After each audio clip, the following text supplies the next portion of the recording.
Les personnes qui tentent le moins d'impressionner sont celles qui impactent le plus profondément. Ceux qui parlent moins commandent davantage l'attention. Ceux qui ont accepté leur propre obscurité irradient une lumière plus authentique. Ce n'est pas une coïncidence, ce n'est pas du hasard, c'est ce que Carl Jung appelait la sombra integrata, l'ombre intégrée, un processus psychologique qui transforme radicalement la présence humaine. Il existe une loi cachée derrière cette alchimie psychologique, une physique émotionnelle invisible que peu de gens comprennent vraiment. Et lorsque tu saisis cette loi, lorsque tu comprends comment ton inconscient façonne ton aura magnétique, rien ne peut plus t'arrêter. Ce que je vais te révéler aujourd'hui ne concerne pas des techniques de communication ou des stratégies pour paraître confiant. Il s'agit de quelque chose de beaucoup plus profond, quelque chose que les neurosciences commencent tout juste à confirmer et que Jung avait intuitivement compris il y a un siècle. Ta présence invisible n'est pas un manque de compétences sociales, c'est le reflet direct de ce qui se passe dans les profondeurs de ton psychisme. Pendant des années, tu as peut-être essayé de devenir plus confiant, plus charismatique, plus visible. Tu as observé ce qui semble naturellement magnétique, ceux qui entrent dans une pièce et changent immédiatement l'atmosphère, et tu t'es demandé ce qui leur donnait ce pouvoir. Tu as peut-être même tenté d'imiter leur comportement, leur façon de parler, leur posture, leur gestuelle, mais quelque chose ne fonctionnait pas. Plus tu essayais de projeter de la confiance, plus tu te sentais transparent. Plus tu tentais d'occuper l'espace, plus tu avais l'impression de disparaître. Ce n'est pas parce que tu manques de charisme ou de présence, c'est parce que personne ne t'a jamais dit la vérité que Alfred Adler a découverte dans son travail clinique, la vérité que Sigmund Freud a documentée à travers des milliers d'heures d'analyse, la vérité que Jung a placée au cœur de sa psychologie analytique. La vraie présence magnétique ne naît jamais de la compensation. Elle ne vient pas de l'effort pour cacher ce que tu considères comme tes faiblesses. Elle émerge uniquement de l'acceptation radicale de ce que tu as toujours essayé de dissimuler. Ton aura magnétique est enterrée sous des couches et des couches de persona fausses, de masques psychologiques que tu as construits pour survivre, pour être accepté, pour correspondre à ce que tu pensais devoir être. Aujourd'hui, tu vas comprendre la loi cachée de l'aura imparable. Tu vas découvrir pourquoi certaines personnes possèdent une présence qui transcende les mots, qui bypasse complètement la communication verbale, qui crée un champ énergétique que les autres ressentent avant même que tu n'ouvres la bouche. Les recherches d'Antonio Damasio en neurosciences affectives ont révélé quelque chose de fascinant. Le cerveau humain détecte l'incongruence émotionnelle en moins de 300 millisecondes. Ton système nerveux lit inconsciemment le système nerveux des autres. Il sent instantanément si quelqu'un est en harmonie avec lui-même ou en conflit interne.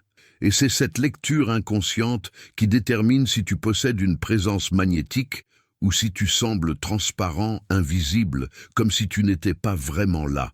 Ce que je vais te montrer va transformer pour toujours ta compréhension de ce qu'est réellement la présence humaine. Parce que l'aura n'est pas ce que tu montres au monde. L'aura est ce que tu ne caches plus. Pendant longtemps, tu as probablement cru que l'aura magnétique était quelque chose que certaines personnes possédaient naturellement, un don mystérieux réservé à une élite chanceuse. Tu as vu des gens entrer dans une pièce et attirer immédiatement tous les regards, commander l'attention sans effort apparent, créer une atmosphère de respect ou d'admiration simplement par leur présence silencieuse. Et tu t'es demandé ce qui leur donnait ce pouvoir invisible.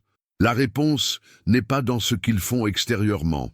Elle se trouve dans ce qui se passe à l'intérieur de leur psychisme, dans la relation qu'ils entretiennent avec leur propre inconscient. Carl Jung a consacré toute sa vie à comprendre ce phénomène, et ce qu'il a découvert bouleverse complètement notre conception de la présence humaine. L'aura magnétique n'est pas une projection consciente de confiance ou de charisme, c'est la manifestation visible de l'état de ton inconscient. Lorsque ton inconscient est fragmenté, divisé contre lui-même, en guerre interne constante, cette fragmentation se manifeste dans ton champ énergétique. Les autres la sentent sans pouvoir la nommer. Ils perçoivent quelque chose de dilué, d'inconsistant, comme si tu n'étais pas entièrement présent même lorsque tu es physiquement là. Imagine que ton psychisme fonctionne comme un champ électromagnétique émotionnel. Lorsque toutes les parties de toi-même sont alignées, conscientes, intégrées, ce champ devient cohérent, puissant, stable. Il émet une fréquence claire que les autres systèmes nerveux captent instantanément. Mais lorsqu'il y a dissociation psychique, lorsqu'une partie de toi essaie de montrer quelque chose que tu ne ressens pas vraiment, lorsque tu masques tes véritables émotions derrière une façade construite, ce champ devient chaotique, incohérent, faible. Les recherches de Sigmund Freud sur les mécanismes de défense ont démontré quelque chose de crucial pour comprendre cette dynamique. Lorsque tu refoules une émotion, lorsque tu repousses dans l'inconscient un aspect de toi-même que tu juges inacceptable, cette énergie psychique ne disparaît pas. Elle continue d'exister sous forme de tension, de résistance, de conflit interne. Et ton corps trahit ce conflit de 1000 façons subtiles que ton esprit conscient ne contrôle pas. Tes micro-expressions faciales, ton langage corporel, le rythme de ta respiration, la qualité de ta voix, tout révèle l'état réel de ton psychisme. Antonio Damasio a montré dans ses travaux sur la neurobiologie des émotions que le cerveau construit en permanence des cartes somatiques, des représentations inconscientes de l'état émotionnel des personnes autour de nous. Nous lisons littéralement l'état interne des autres à travers des signaux que notre conscience ne perçoit même pas. C'est pourquoi tu peux rencontrer quelqu'un qui dit toutes les bonnes choses, qui affiche un sourire parfait, qui projette une confiance apparente, et pourtant ressentir un malaise inexplicable. Ton système nerveux détecte l'incongruence entre ce que cette personne montre consciemment et ce que son inconscient révèle involontairement. À l'inverse, tu as probablement déjà croisé des personnes qui ne cherchent pas particulièrement à impressionner, qui parlent peu, qui occupent l'espace avec une tranquillité presque ordinaire, et pourtant, leur simple présence commande un respect immédiat.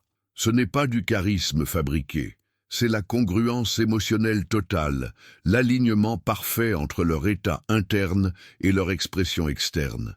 Jung appelait cela l'authenticité de l'être, un état où la persona, le masque social, ne domine plus le self, le soi profond. Lorsque tu vis depuis ton centre authentique, lorsqu'il n'y a plus de conflit majeur entre ce que tu es et ce que tu montres, ton aura devient naturellement magnétique. Pas parce que tu essaies de l'être, mais parce que tu ne peux plus ne pas l'être. L'énergie psychique, qui était autrefois consommée par la répression, par l'effort constant de maintenir des masques, devient disponible pour rayonner authentiquement. Les travaux de Joseph Ledoux sur les circuits émotionnels du cerveau révèlent pourquoi ce phénomène est si puissant. L'amygdale, cette petite structure en forme d'amande, enfouie dans le système limbique, scanne constamment l'environnement à la recherche de signaux de danger ou de sécurité. Et elle ne se base pas principalement sur les mots que les gens prononcent. Elle lit les signaux non-verbaux, les micro-variations dans le ton de la voix, la cohérence entre les émotions affichées et les émotions réellement ressenties.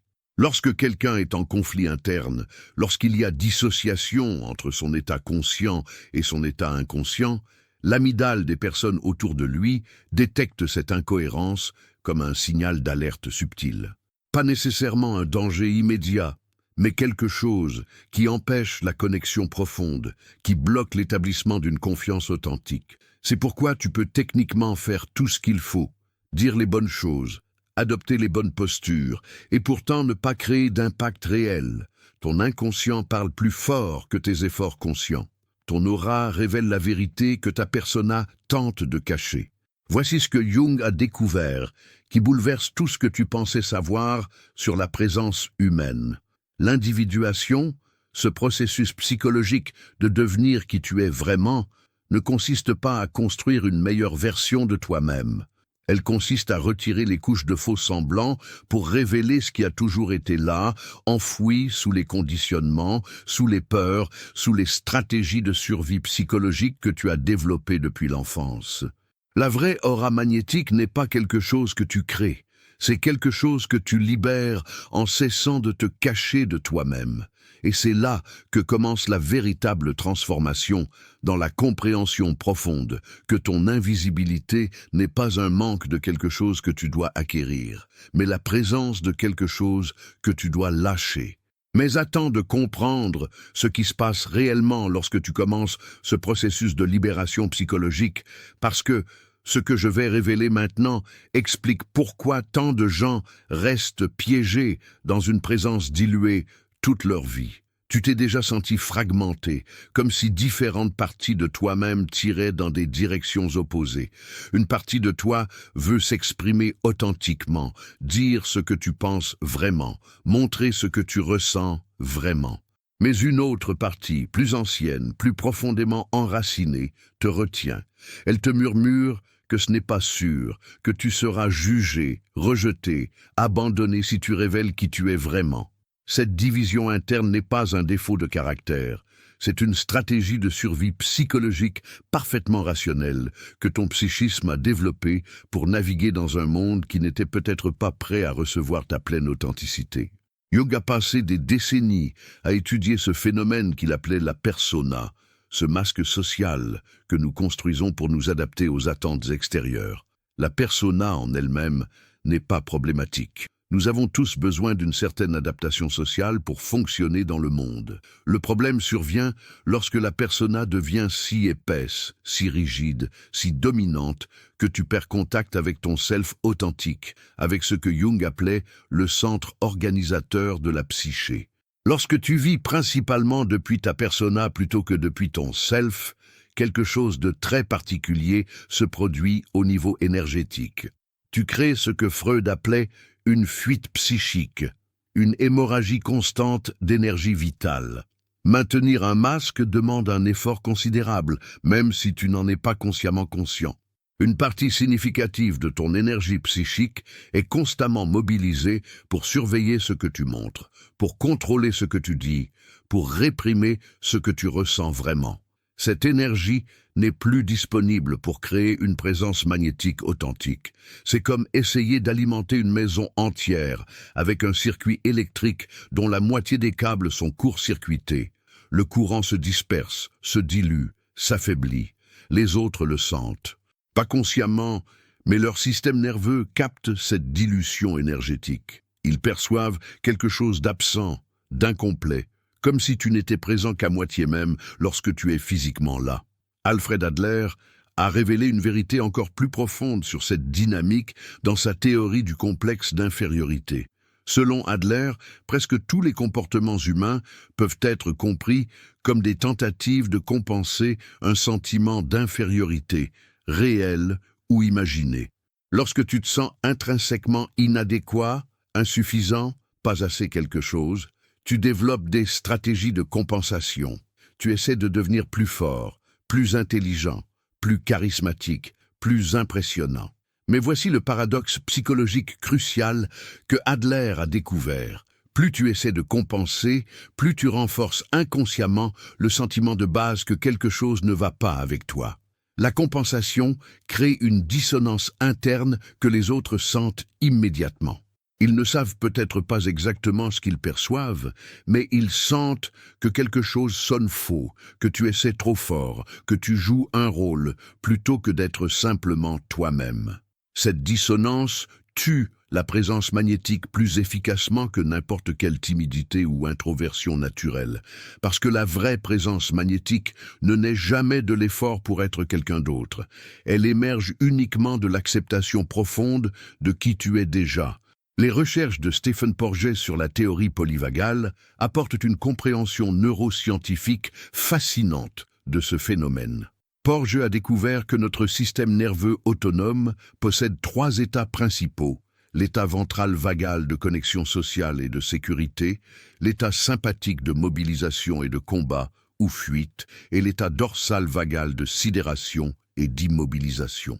Lorsque tu vis dans un état chronique de compensation psychologique, lorsque tu essaies constamment de masquer ce que tu considères comme tes faiblesses, ton système nerveux reste coincé dans un état de vigilance défensive.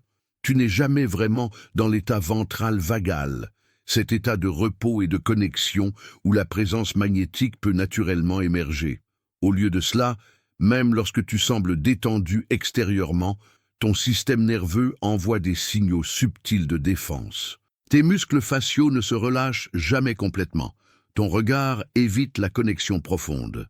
Ton souffle reste superficiel et les systèmes nerveux des personnes autour de toi captent ces signaux. Ils sentent inconsciemment que tu n'es pas en sécurité, ce qui signifie qu'ils ne sont pas en sécurité avec toi. La connexion authentique devient impossible. Imagine que ton aura magnétique fonctionne comme la lumière traversant un prisme. Lorsque le prisme est intact, la lumière passe de manière claire et cohérente. Mais lorsque le prisme est fissuré, fragmenté, la lumière se disperse dans toutes les directions, perdant son intensité et sa clarté.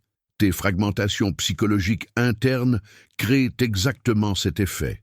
Chaque aspect de toi-même que tu as refoulé, chaque émotion que tu as réprimée, chaque partie de ton identité que tu as jugée inacceptable et enterrée dans l'inconscient, crée une fissure dans ton champ énergétique. Freud appelait ce processus le refoulement, et il a passé sa carrière à démontrer combien d'énergie psychique est consommée pour maintenir le refoulé hors de la conscience.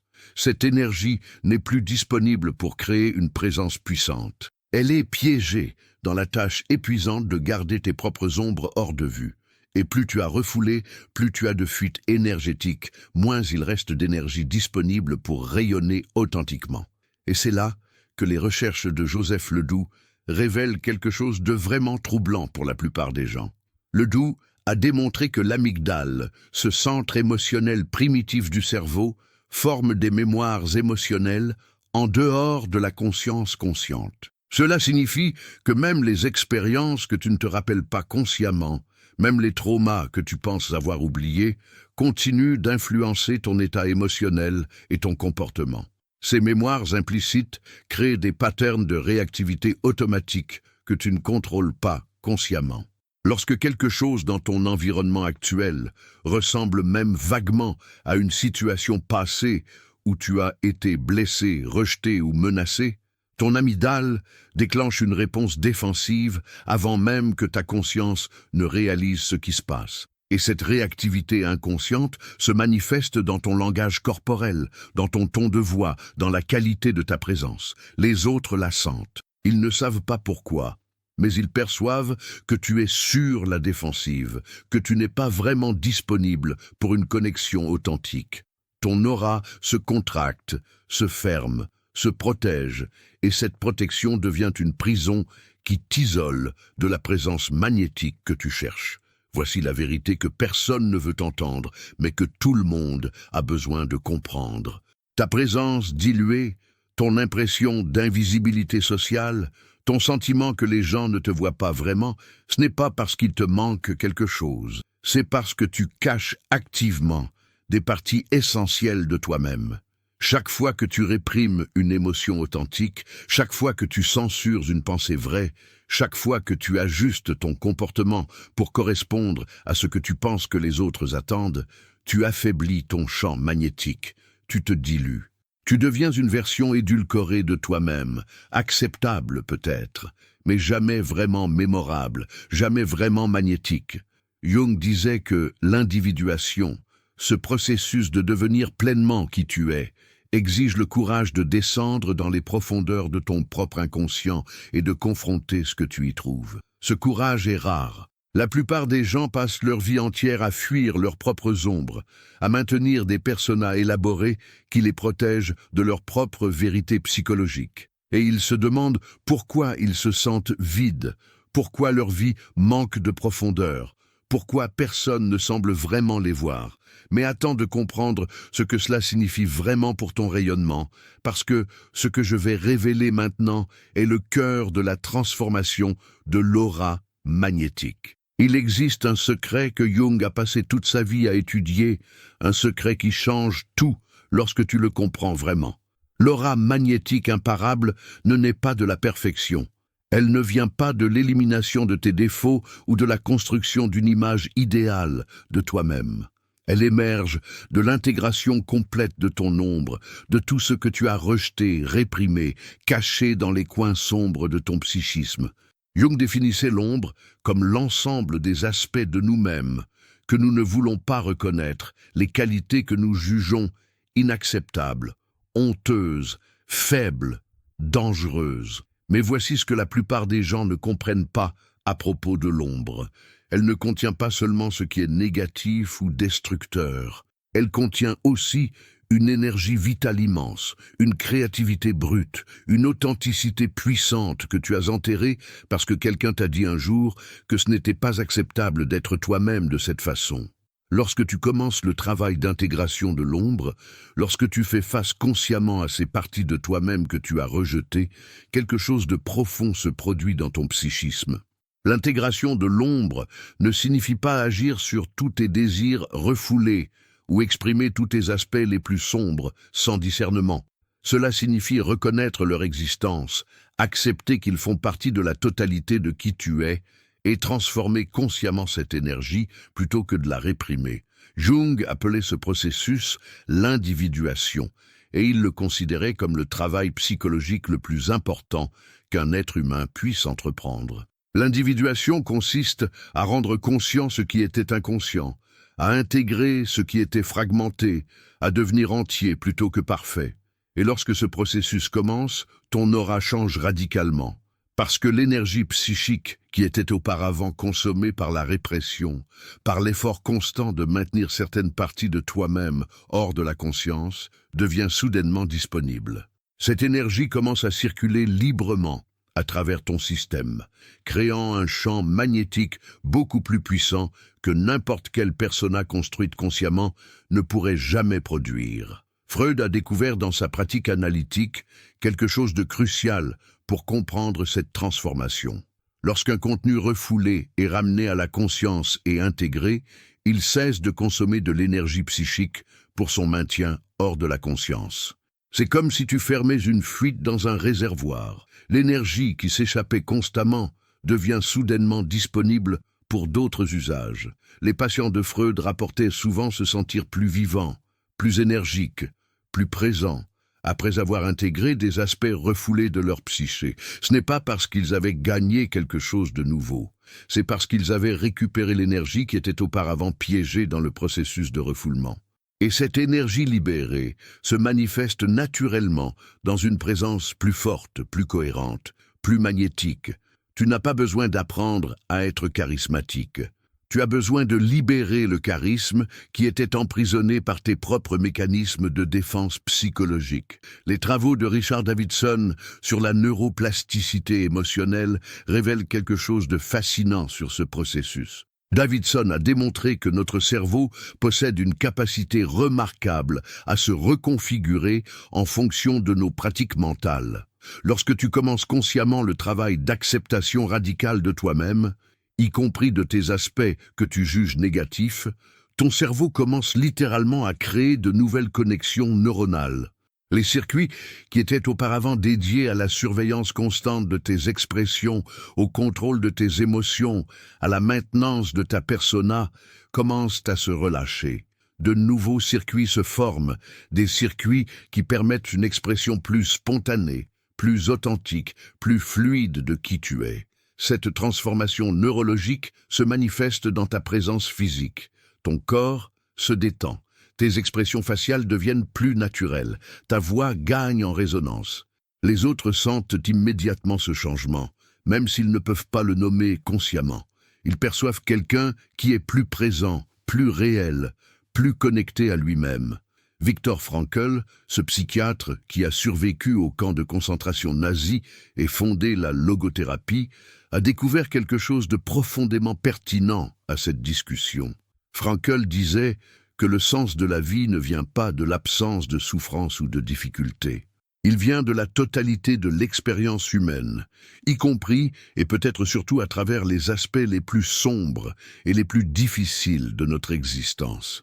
Lorsque tu acceptes la totalité de ton expérience, y compris tes blessures, tes échecs, tes parts d'ombre, tu crées ce que Frankl appelait une gravité existentielle. Tu deviens quelqu'un de substantiel, quelqu'un qui a de la profondeur, parce que tu n'as plus peur de ta propre profondeur. Cette gravité existentielle est magnétique. Les gens sont naturellement attirés vers ceux qui ont fait la paix avec leur propre complexité, qui ne fuient pas les aspects difficiles de l'existence humaine. Parce que cette acceptation crée une permission silencieuse pour les autres d'être également complexes, imparfaits, entièrement humains. Voici ce que l'intégration de l'ombre fait à ton aura magnétique. Elle la rend cohérente. Lorsqu'il n'y a plus de conflit majeur entre ce que tu ressens et ce que tu montres, lorsqu'il n'y a plus de dissociation massive entre ton conscient et ton inconscient, ton champ énergétique devient unifié. Les recherches de Daniel Siegel sur l'intégration neuronale montrent que lorsque différentes parties du cerveau commencent à fonctionner de manière plus coordonnée, plus harmonieuse, cela crée ce qu'il appelle une résonance limbique.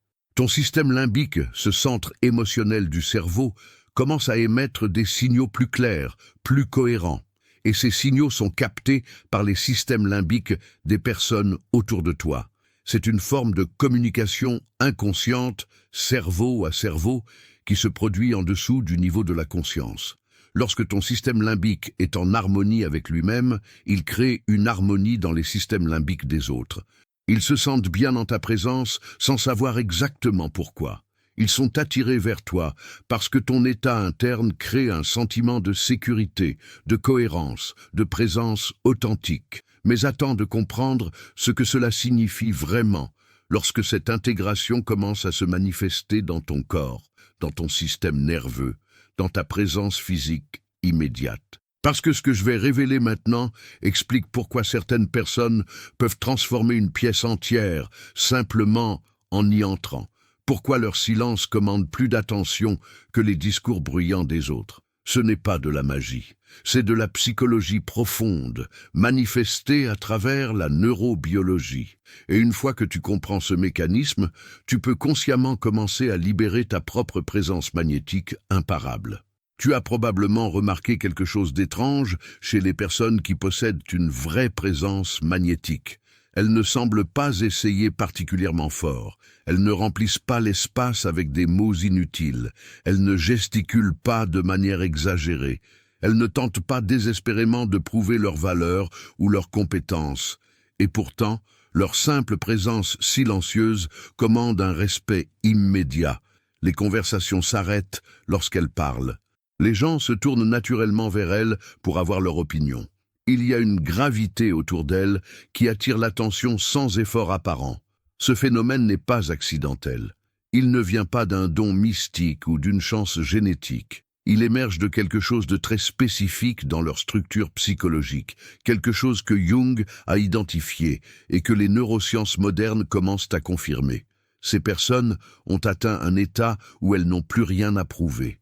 Pas parce qu'elles sont parfaites ou qu'elles ont tout accompli, mais parce qu'elles ont accepté profondément qui elles sont, y compris leurs imperfections, leurs limites, leurs zones d'ombre. Cette acceptation radicale crée un silence intérieur, une paix psychologique qui se manifeste comme un champ magnétique puissant. Alfred Adler a révélé une vérité psychologique qui explique parfaitement ce phénomène. Adler disait que presque tous nos comportements compensatoires, notre besoin de prouver notre valeur, d'impressionner les autres, de gagner leur approbation, tout cela vient d'un sentiment d'infériorité que nous n'avons pas encore intégré. Nous compensons parce que nous croyons au fond de nous que nous ne sommes pas assez, et cette croyance inconsciente nous pousse dans une lutte constante pour démontrer le contraire. Mais voici le paradoxe psychologique profond que Adler a découvert. Plus tu compenses, plus tu renforces le sentiment de base que quelque chose ne va pas. La compensation ne résout jamais le problème fondamental. Elle ne fait que le masquer temporairement. La seule résolution véritable vient de l'acceptation. Lorsque tu acceptes vraiment ce que tu considérais comme ton infériorité, lorsque tu cesses de lutter contre cette perception de toi-même, quelque chose de remarquable se produit. Le besoin de compenser disparaît.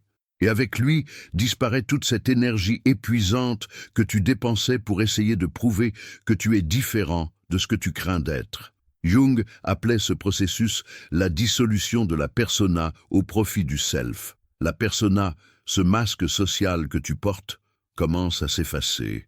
Pas parce que tu deviens antisocial ou que tu perds ta capacité à fonctionner dans le monde, mais parce que tu n'en as plus besoin de la même manière rigide et défensive. Tu peux toujours adapter ton comportement aux différents contextes sociaux, mais cet ajustement devient fluide, naturel, plutôt que rigide et épuisant. Et sous cette persona assouplie, le self commence à émerger. Le self, dans la psychologie jungienne, est le centre organisateur de la psyché, le noyau authentique de qui tu es vraiment au-delà de tous les conditionnements, de toutes les identifications, de tous les rôles que tu as appris à jouer. Lorsque tu commences à vivre depuis ton self plutôt que depuis ta persona, ta présence change radicalement. Parce que le self possède une intégrité naturelle, une cohérence organique que la persona construite ne peut jamais reproduire. Et cette intégrité est magnétique. Albert Camus, ce philosophe de l'absurde qui a exploré les profondeurs de la condition humaine, a écrit quelque chose de profondément pertinent à cette transformation. Camus disait que la liberté authentique commence lorsque tu acceptes l'absurdité fondamentale de l'existence, lorsque tu cesses de chercher un sens imposé de l'extérieur et que tu crées ton propre sens à travers tes choix et tes engagements. Cette acceptation de l'absurde, cette confrontation honnête avec le fait qu'aucune autorité extérieure ne peut te dire qui tu dois être, crée une forme de libération psychologique immense. Tu n'es plus prisonnier des attentes des autres. Tu n'es plus esclave de l'approbation sociale. Tu deviens libre de créer ta propre voix, d'exprimer ton propre être. Et cette liberté intérieure se manifeste comme une présence magnétique parce qu'elle est rare. La plupart des gens passent leur vie entière à essayer de correspondre à des scripts écrits par d'autres. Lorsque tu cesses de jouer ces scripts et que tu commences à vivre depuis ton propre centre authentique, tu deviens immédiatement distinct, mémorable, magnétique. Les recherches de Matthew Lieberman sur le cerveau social révèlent pourquoi cette authenticité libérée est si puissante. Lieberman a démontré que notre cerveau possède des réseaux neuronaux spécifiquement dédiés à la détection des intentions des autres. Nous scannons constamment les personnes autour de nous pour déterminer si elles ont une agenda caché, si elles essaient de nous manipuler, si elles sont authentiques ou si elles jouent un rôle. Cette surveillance sociale inconsciente est extrêmement sophistiquée. Elle capte des signaux minuscules, des micro-expressions, des variations vocales, des patterns de langage corporel. Et elle peut distinguer, avec une précision remarquable, entre quelqu'un qui agit depuis un lieu authentique et quelqu'un qui joue un rôle calculé. Lorsque tu vis depuis ton self intégré, lorsque tu n'as plus d'agenda caché parce que tu n'as plus rien à prouver, le cerveau social des autres détecte cette absence de manipulation. Ils sentent qu'ils peuvent baisser leur garde en ta présence. Cette détente mutuelle crée une connexion profonde, une confiance qui ne peut pas être fabriquée par des techniques de communication ou des stratégies de persuasion. Sénèque, ce philosophe stoïcien qui conseillait des empereurs et qui a écrit sur l'art de vivre une vie sage, enseignait quelque chose qui résonne profondément avec cette compréhension psychologique moderne. Sénèque disait que la vraie force ne vient pas du pouvoir sur les autres. Elle vient du pouvoir sur soi-même, de la capacité à rester centré indépendamment des circonstances extérieures, de la liberté intérieure qui ne dépend pas de la validation ou de l'approbation des autres. Un stoïcien authentique, selon Sénèque, ne se préoccupe pas de ce que les autres pensent de lui, parce qu'il a cultivé une source interne de valeur et de dignité. Cette indépendance psychologique n'est pas de l'arrogance ou du mépris pour les autres. C'est une forme de maturité émotionnelle profonde qui reconnaît que ton estime de toi-même ne peut pas dépendre de facteurs externes fluctuants. Lorsque tu cultives cette indépendance stoïcienne, lorsque tu développes cette source interne de valeur, ton aura change, parce que tu n'es plus en mode de recherche constante d'approbation. Tu n'es plus en train de scanner anxieusement les visages des autres pour voir s'ils te valident. Cette présence centrée, cette tranquillité intérieure est magnétique. Voici ce qui se passe au niveau neurologique lorsque tu atteins cet état de silence magnétique. Stephen Porges, dans sa théorie polyvagale, décrit ce qu'il appelle l'état ventral vagal, comme l'état optimal du système nerveux autonome. Dans cet état, tu n'es ni en mode défensif, ni en mode de sidération. Tu es présent, ouvert, connecté, mais sans anxiété ni hypervigilance. Ton système nerveux parasympathique, spécifiquement la branche ventrale du nerf vague, est activé. Et lorsque tu es dans cet état, ton visage devient naturellement plus expressif et engageant. Ta voix gagne en prosodie, en variation tonale qui communique la sécurité émotionnelle. Tes muscles se détendent, mais tu restes alerte et présent. Les personnes autour de toi captent ces signaux de sécurité au niveau de leur propre système nerveux. Leurs propres nerfs vagues répondent aux tiens. Ils commencent inconsciemment à se détendre en ta présence. Cette co-régulation nerveuse, cette synchronisation entre systèmes nerveux, crée un sentiment de connexion profonde. Et c'est exactement ce que nous appelons présence magnétique, cette capacité à créer un champ de sécurité et de connexion qui attire naturellement les autres. Mais ce silence magnétique ne peut émerger que lorsque tu as fait le travail d'intégration interne. Tant que tu es en conflit avec toi-même, tant qu'il y a des parties de toi que tu juges inacceptables et que tu tentes activement de réprimer, ton système nerveux reste en état de vigilance défensive. Tu ne peux pas accéder à cet état ventral vagal de manière authentique et soutenue. Tu peux peut-être le simuler superficiellement pendant de courtes périodes, mais ton système nerveux révélera toujours la vérité sous-jacente. Les autres sentiront qu'il y a quelque chose de forcé, de non naturel, dans ta tentative de paraître détendu et confiant. Le vrai silence magnétique émerge spontanément lorsque tu as fait la paix avec ta propre complexité psychologique. Lorsque tu as accepté tes ombres, intégré tes fragmentations, dissous les conflits internes majeurs, alors seulement ton système nerveux peut véritablement se reposer dans cet état de présence ouverte et connectée qui attire magnétiquement les autres. Les neurosciences révèlent pourquoi ce silence intérieur crée un champ magnétique que les autres ressentent immédiatement. Lisa Feldman Barrett, dans ses recherches révolutionnaires sur la construction des émotions, a démontré que notre cerveau ne lit pas passivement les émotions des autres.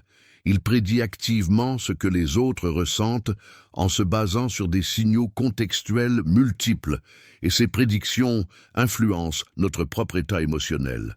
Lorsque tu es dans un état de silence intérieur authentique, lorsqu'il n'y a pas de turbulence émotionnelle cachée sous la surface, le cerveau des autres prédit la stabilité, la sécurité, la cohérence, et cette prédiction devient auto-réalisatrice. Ils commencent à se sentir plus calmes, plus centrés en ta présence. Cette influence émotionnelle n'est pas de la manipulation. C'est une résonance naturelle, une transmission inconsciente d'état qui se produit entre tous les êtres humains. Les personnes qui possèdent une aura magnétique imparable ne sont pas nécessairement celles qui génèrent les émotions les plus intenses. Ce sont celles qui possèdent la plus grande cohérence émotionnelle, le moins de turbulences internes cachées. Leur stabilité intérieure crée un ancrage pour les autres. Et c'est là que tout ce que tu as appris sur la présence magnétique se révèle être une compréhension superficielle. La vraie aura magnétique n'a rien à voir avec dominer une pièce, parler plus fort, occuper plus d'espace. Elle a tout à voir avec cette qualité de présence silencieuse qui émerge lorsque tu as cessé de te battre contre toi-même. Marc Aurèle, cet empereur philosophe stoïcien, écrivait dans ses méditations que la vraie nature d'un être humain s'exprime lorsqu'il cesse de résister à ce qu'il est et qu'il commence simplement à être. Cette simplicité profonde, cette acceptation radicale de ta propre nature, crée un pouvoir magnétique qui transcende toute technique ou stratégie sociale, parce que c'est un pouvoir qui ne vient pas de ce que tu fais, il vient de ce que tu es devenu à travers le processus d'intégration psychologique. Et une fois que cette transformation commence, une fois que tu goûtes à ce qu'est vraiment la présence authentique imparable, tu ne peux plus revenir en arrière vers les masques et les compensations qui définissaient auparavant ta vie sociale. Il arrive un moment dans le travail psychologique profond où quelque chose de fondamental change dans ta relation à toi-même et au monde. Ce n'est pas un moment dramatique, pas une révélation fulgurante qui transforme tout instantanément. C'est plutôt comme un lent dégel, une fonte progressive des couches de protection que tu as construites autour de ton cœur et de ton psychisme. Tu commences à remarquer que tu ne te surveilles plus constamment. Tu ne contrôles plus chaque mot avant de le prononcer, chaque expression avant de la montrer, chaque émotion avant de la ressentir. Cette spontanéité retrouvée n'est pas de l'impulsivité immature. C'est une fluidité profonde qui vient de la confiance en toi-même, de l'acceptation que tu peux gérer ce qui émerge de ton intérieur sans avoir besoin de tout filtrer à travers des couches de censure psychologique. Et cette fluidité se manifeste dans ton corps, dans ta voix, dans ta présence physique. Les gens autour de toi sentent quelque chose de différent. Ils ne peuvent peut-être pas mettre des mots dessus, mais ils perçoivent que tu es devenu plus réel, plus présent, plus vividement toi-même. Ce que tu vis à ce stade, c'est ce que Jung appelait le processus de transmutation alchimique. Jung était fasciné par l'alchimie médiévale, non pas pour ses aspects littéraux de transformation des métaux, mais pour ses métaphores psychologiques profondes. Les alchimistes parlaient de transformer le plomb en or, de purifier les métaux de base à travers un processus de dissolution, de coagulation, de mort et de renaissance. Jung a compris que ces opérations alchimiques décrivaient en réalité le processus psychologique d'individuation, la transformation de la personnalité fragmentée et inconsciente en un self intégré et conscient. Lorsque tu fais le travail d'intégration de l'ombre, lorsque tu confrontes tes aspects les plus sombres et les plus douloureux, tu entres dans ce que les alchimistes appelaient la nigredo, la noirceur, la descente dans les profondeurs. C'est un processus difficile, inconfortable, parfois effrayant. Tu dois faire face à des parties de toi-même que tu préférerais ignorer, des émotions que tu as réprimées pendant des années, des vérités sur toi-même que tu as évitées. Mais c'est dans cette descente consciente que la vraie transformation commence. La psychanalyse freudienne offre une compréhension complémentaire de ce processus. Freud parlait de la nécessité de rendre conscient l'inconscient, de ramener à la lumière de la conscience ce qui a été refoulé dans les ténèbres de l'inconscient. Ce travail d'intégration du refoulé est extrêmement libérateur d'un point de vue énergétique.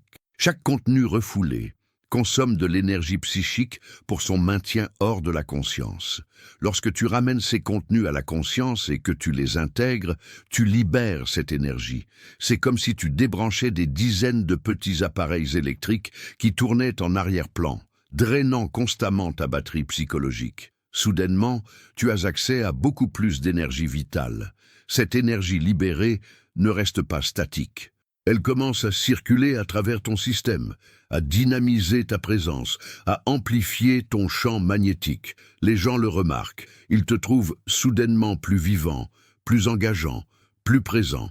Et tu ne fais rien de différent consciemment. Tu as simplement cessé de dépenser autant d'énergie à te cacher de toi-même. Boris Cyrulnik, ce neuropsychiatre français qui a profondément étudié la résilience humaine, a découvert quelque chose de fascinant sur les personnes qui ont traversé des traumas significatifs et qui ont fait le travail d'intégration. Cyrulnik parle de ce qu'il appelle l'aura du survivant, cette qualité particulière de présence que possèdent ceux qui ont confronté l'obscurité et en sont ressortis transformés. Ce n'est pas une aura de victimisation ou de fragilité. C'est une présence profonde qui vient de la connaissance directe de la souffrance, de la mort, du désespoir et de la découverte qu'il est possible de survivre et même de croître à travers ces expériences. Cette présence inspire inconsciemment les autres. Ils sentent qu'ils sont en présence de quelqu'un qui a une profondeur authentique, qui n'a pas simplement lu sur les difficultés de la vie, mais qui les a vécues et intégrées. Cette qualité ne peut pas être simulée. Elle ne vient que du travail réel d'intégration psychologique, de la transformation consciente de la souffrance en sagesse. Antonio Damasio, dans ses recherches approfondies sur la neurobiologie de la conscience et des émotions, a révélé quelque chose de crucial pour comprendre cette transformation. Damasio parle des marqueurs somatiques, ces signaux émotionnels corporels qui guident nos décisions et nos interactions. Lorsque tu as intégré tes expériences émotionnelles, y compris les plus difficiles, ton cerveau crée des marqueurs somatiques de confiance et de compétence. Ton corps sait, au niveau le plus profond, que tu peux gérer ce qui émerge. Tu as survécu à des difficultés, tu as confronté des peurs, tu as intégré des aspects de toi-même que tu pensais inacceptables. Et ton système nerveux garde la mémoire de cette compétence. Cette confiance corporelle, cette assurance somatique se manifeste dans 1000 détails subtils de ta présence physique. Ton regard est plus direct, mais pas agressif. Ta posture est ouverte, mais pas défensive. Tes mouvements sont fluides, mais pas agités. Les autres lisent inconsciemment ces signaux et concluent que tu es quelqu'un de solide, de fiable, de présent. La pratique introspective qui soutient cette transmutation alchimique est simple dans son essence, mais profonde dans ses implications. Elle consiste à devenir l'observateur compassionnel de ta propre psyché, non pas à te juger, te critiquer, ou te rejeter lorsque tu découvres des aspects de toi-même qui te déplaisent, mais à observer avec curiosité et compassion ce qui émerge de ton inconscient. Jung insistait sur l'importance de cette attitude d'observation non jugeante. Il disait que l'inconscient ne peut se révéler que dans un espace de sécurité psychologique. Si tu approches ton ombre avec peur et jugement, elle se retirera plus profondément dans l'obscurité. Mais si tu l'approches avec une curiosité bienveillante, si tu peux dire à tes aspects les plus sombres « Je te vois, je reconnais ton existence, je veux comprendre pourquoi tu es là », alors la transformation devient possible. Cette pratique de l'observation compassionnelle change progressivement ta relation à toi-même. Tu cesses d'être en guerre interne, tu deviens plus intégré, plus unifié, plus cohérent. Et cette cohérence interne se manifeste inévitablement comme une présence magnétique externe. La métaphore du phénix, cet oiseau mythologique qui meurt dans les flammes et renaît de ses propres cendres, capture parfaitement ce processus de transmutation psychologique. Ce qui meurt dans le feu de l'intégration consciente, c'est ta fausse identité, ton persona rigide, ton image construite de qui tu devrais être. Ces structures psychologiques doivent être brûlées, dissoutes, décomposées pour que quelque chose de plus authentique puisse émerger. Et ce processus de mort psychologique est inconfortable. Il peut même être terrifiant parce que tu ne sais pas ce qui émergera de l'autre côté. Tu dois lâcher prise sur des identités auxquelles tu t'es accroché pendant des années, peut-être des décennies. Tu dois abandonner des stratégies de survie qui ont fonctionné dans le passé mais qui ne te servent plus. Cette mort de l'ancien soi fait de la place pour la naissance du nouveau soi, un soi qui n'est pas réellement nouveau, mais qui était toujours là, attendant sous les couches de conditionnement et de protection. Et ce soi authentique possède naturellement une présence magnétique parce qu'il n'est plus fragmenté, divisé, en conflit interne. Mais voici ce qui se passe au niveau neuronal quand cette transmutation commence vraiment à s'ancrer dans ton système. Richard Davidson, ce neuroscientifique qui a passé des décennies à étudier la neuroplasticité émotionnelle, a démontré que notre cerveau peut fondamentalement se reconfigurer à tout âge. Les vieux patterns neuronaux peuvent s'affaiblir. De nouveaux circuits peuvent se former. Cette plasticité cérébrale signifie que tu n'es pas prisonnier de tes anciens conditionnements. Lorsque tu pratiques consciemment l'acceptation de toi-même, lorsque tu cultives une relation compassionnelle avec tes propres ombres, ton cerveau commence à créer de nouveaux chemins neuronaux. Les circuits de l'autocritique obsessionnelle s'affaiblissent. Les circuits de l'autocompassion se renforcent.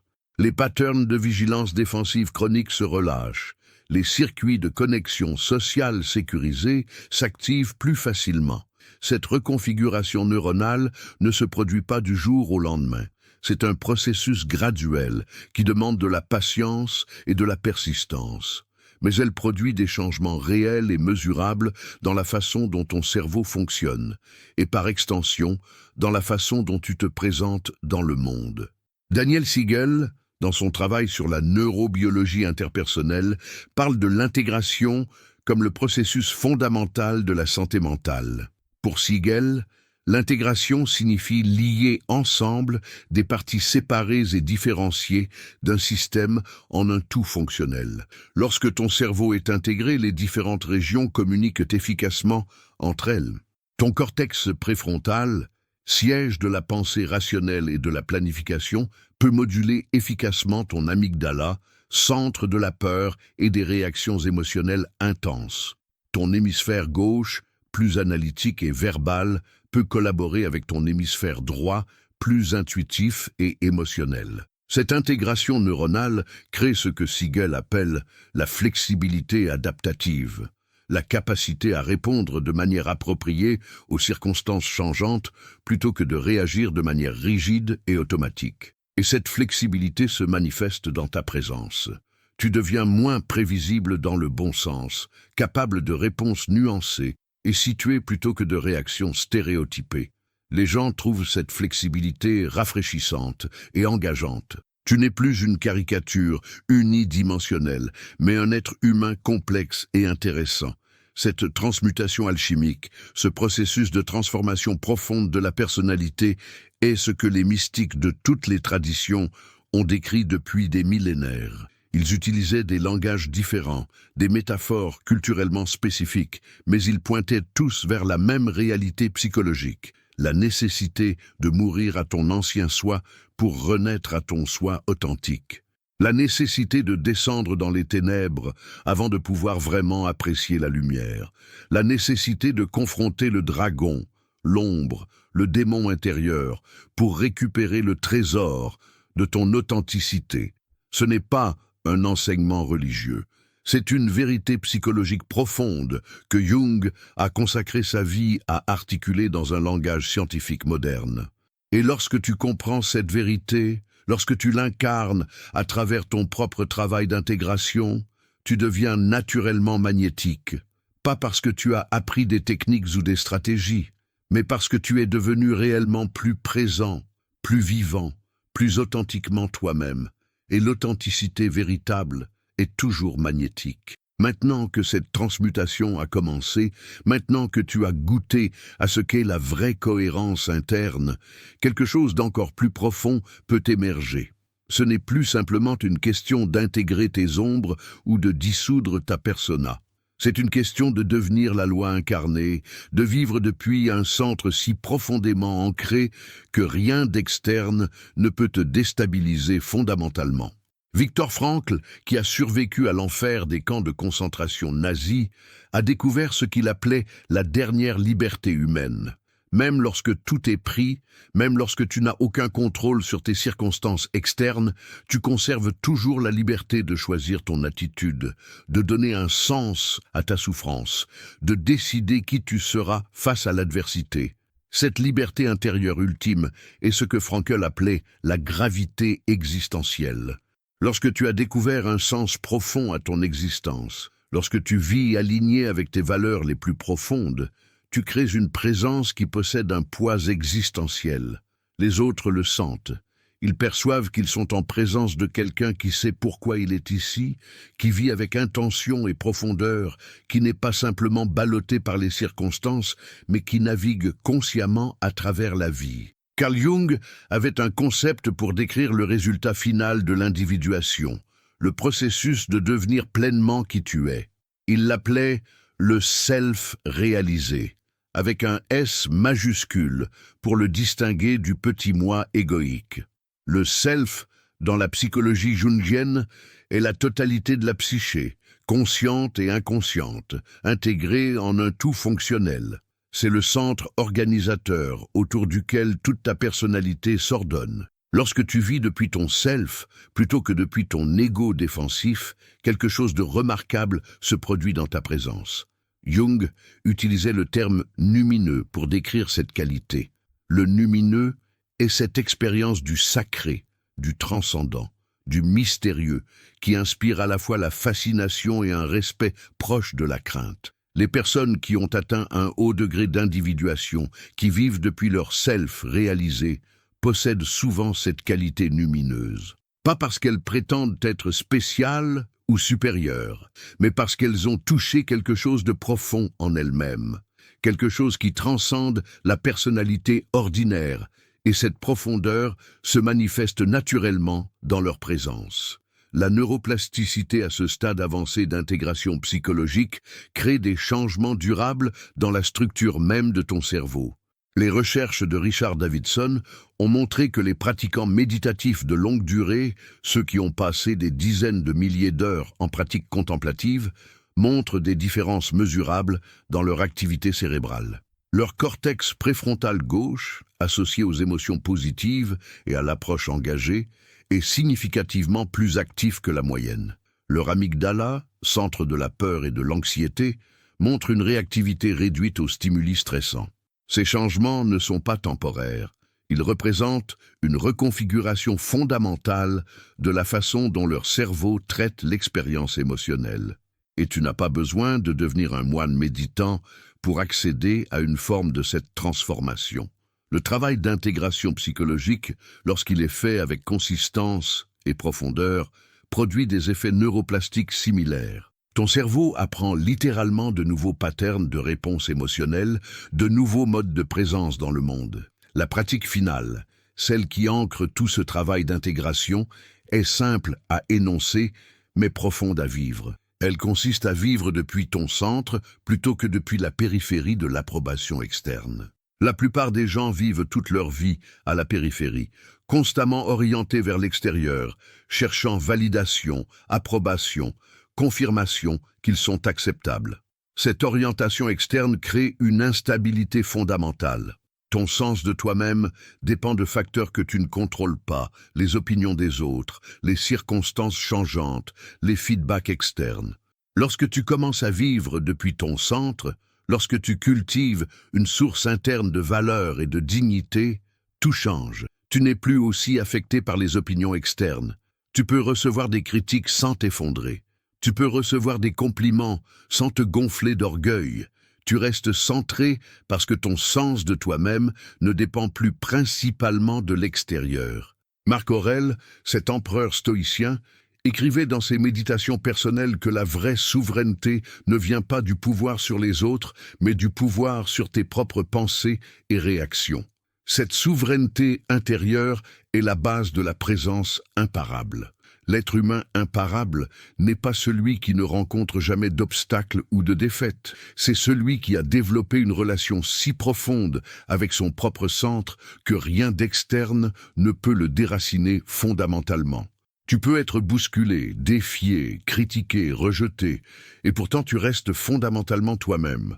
Cette stabilité n'est pas de la rigidité. Tu peux toujours être flexible, adaptable, ouvert au changement et à la croissance. Mais il y a un noyau en toi qui reste constant, un centre de gravité psychologique qui ne peut pas être déplacé par les vents changeants de l'opinion ou des circonstances. Sénèque, ce philosophe stoïcien, enseignait que la vraie liberté consiste à n'obéir qu'à ta propre nature profonde, aux principes que tu as consciemment choisis, plutôt qu'aux pressions et attentes externes.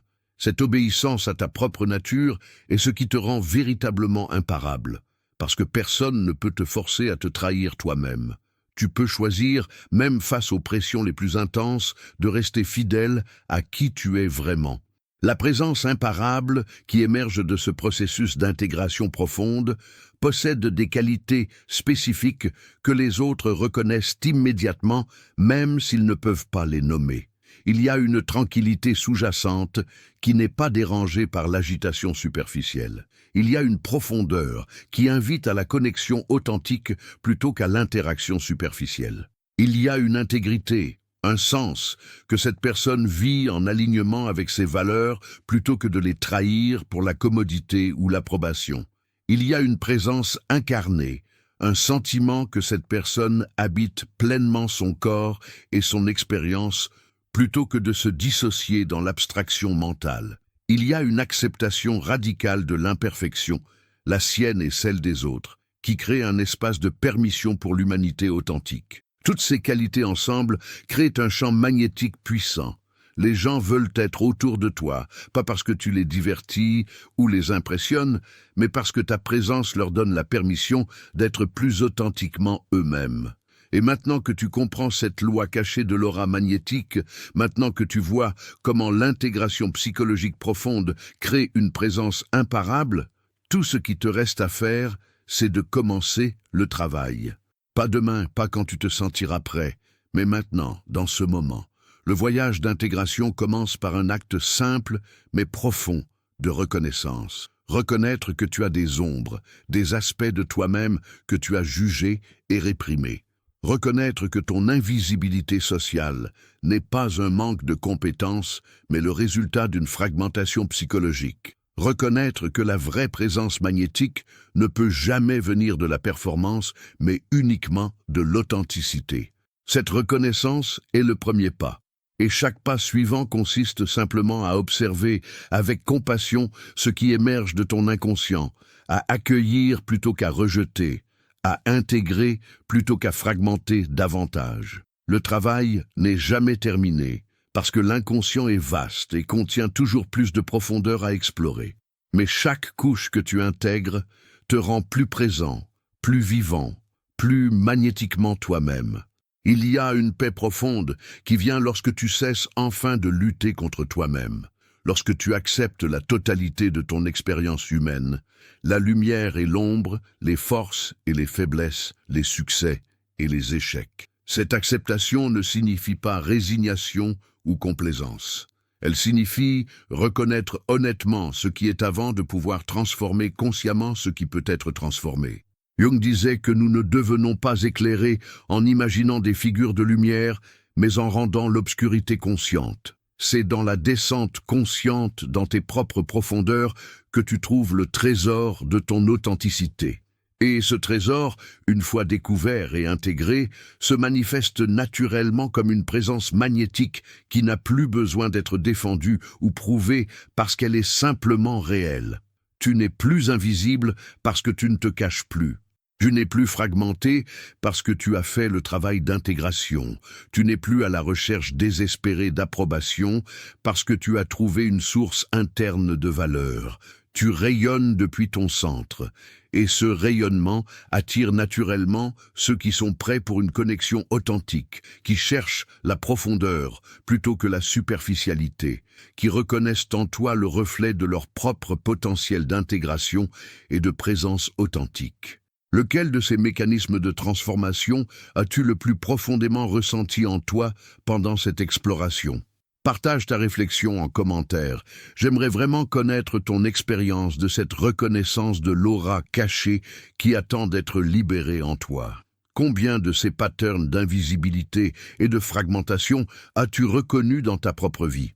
Écris ton nombre en commentaire, parce que prendre conscience de ces mécanismes est déjà le début de leur transformation. Si cette révélation sur la nature profonde de l'aura magnétique imparable a touché quelque chose de vrai en toi, si elle a résonné avec ton expérience de la lutte pour être vraiment vu et présent dans le monde, partage ce voyage avec quelqu'un d'autre qui cherche à comprendre sa propre présence invisible. Quelle phrase, quelle idée, quelle vérité psychologique t'a le plus bouleversé dans cette exploration? Et si tu sens que tu veux continuer ce voyage intérieur ensemble, si tu veux approfondir encore plus cette compréhension de la transformation psychologique profonde, rejoins notre communauté de membres qui font le travail réel d'intégration et d'individuation. Parce que ce travail, bien qu'il soit profondément personnel et solitaire par moments, est aussi facilité par la présence de ceux qui marchent sur le même chemin, qui comprennent les difficultés de la descente consciente dans l'ombre et qui peuvent témoigner de la beauté de la transformation qui émerge de l'autre côté.